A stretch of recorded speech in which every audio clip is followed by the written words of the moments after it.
Namaskar and welcome to Curries with Bumbi. Today I have come with a popular South Asian street food snack recipe that is chaat. Chaat is more or less a broad term for a wide range of street foods, and it can be of various kinds, each having its own unique name. Today I will be showing you how to make ALOO CHANA CHAAT, where aloo is our favorite Mr. Potato and chana refers to chickpeas. Along with that, I will also show you how to make chaat masala, which is an important ingredient for making any chaat. The first thing I will do is to dry roast some cumin seeds. Dry roasting means to toast the spices on low heat without using any oil. You need to do this on a fairly low heat, stirring the cumin seeds continuously. I have taken 3 tablespoons of cumin seeds.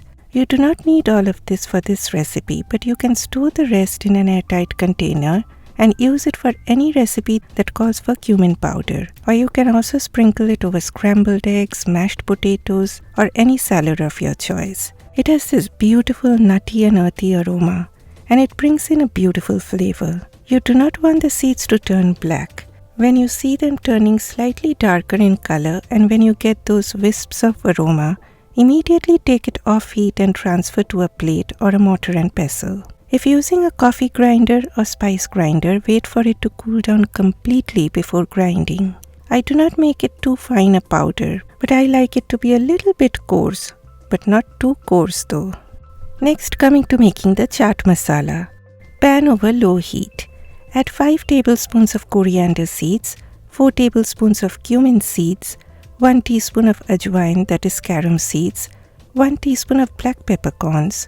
Now dry roast these spices on a fairly low heat, stirring them continuously until they turn a little dark in color and become aromatic. Do not wait for them to turn too dark as they will turn bitter. Now my friends, you do not need to make chaat masala. You can buy it from any Indian grocery store or online, and you can happily use store-bought chaat masala. I am showing you how to make it in case you want to use homemade chaat masala. But one thing that I can guarantee you is that this homemade one tastes exactly the same as the store-bought ones. Okay, in between I added a tablespoon of salt. As you can see, they have started to get this light brown color on them. So take it off heat and transfer to a plate.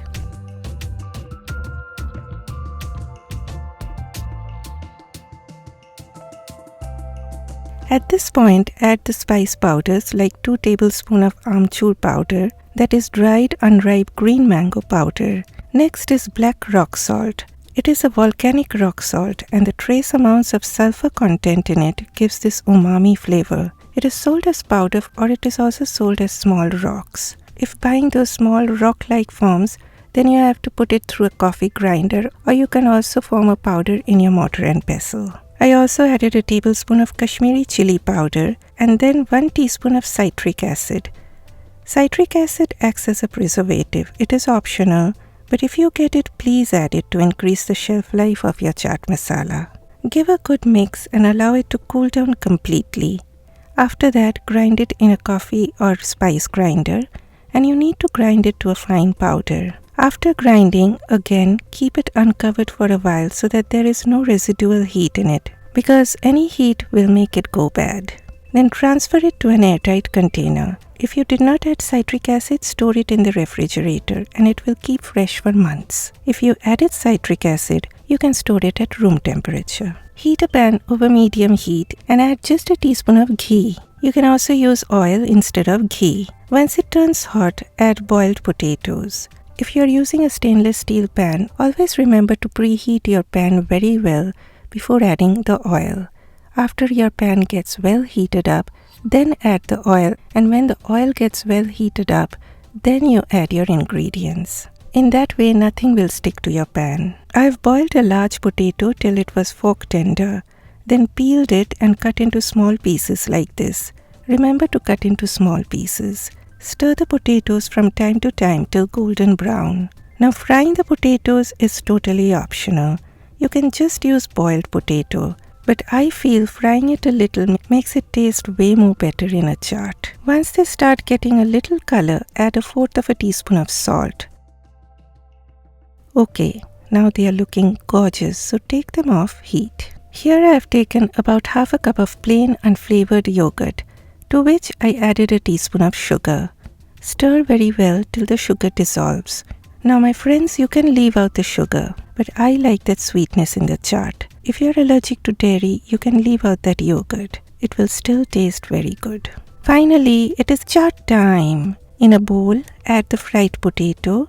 Then comes the cooked chickpeas. I have used canned chickpeas. Drain all that water from the can and give the chickpeas a nice rinse under tap water and drain off that excess water as well. I added half a teaspoon of salt, then a teaspoon of lemon juice. This is my homemade green chutney. I have that recipe on my channel and I will leave the link to that video in the description box. I added 2 tablespoons of green chutney. Then comes a tablespoon of my homemade tamarind and date chutney. I will also leave the link to that video in the description box. Next, half a teaspoon of chaat masala. Now give this a good mix. Transfer them to a bowl or a plate. Add some chopped cucumber, then chopped tomato, finely chopped onion.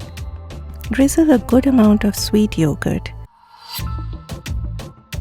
Then a few tablespoons of the tamarind date chutney and a tablespoon of green chutney. And remember that cumin seed powder that we made? Sprinkle some of that roasted cumin seed powder. Then a sprinkle of chaat masala and chopped cilantro. Next, usually these kind of savory crunchy bits known as bhujia or sometimes save are added. You will get it at any Indian store, but my friends, do not worry if you do not get it. You can crush some tortilla chips or maybe potato chips. In fact, I added a few vegetable chips as well. Again, drizzled over some sweet yogurt, tamarind and green chutney. I forgot to switch on the camera, but I added some fresh pomegranate seeds, which is again totally optional. And I finally sprinkled a few chopped green chili. And this, my friend, is heavenly. It is so very delicious and I'm telling you, kids will love having this. You can serve it as a snack or an appetizer, or you can also serve it as a salad. Please click that like button for me and I will see you next time. Bye bye.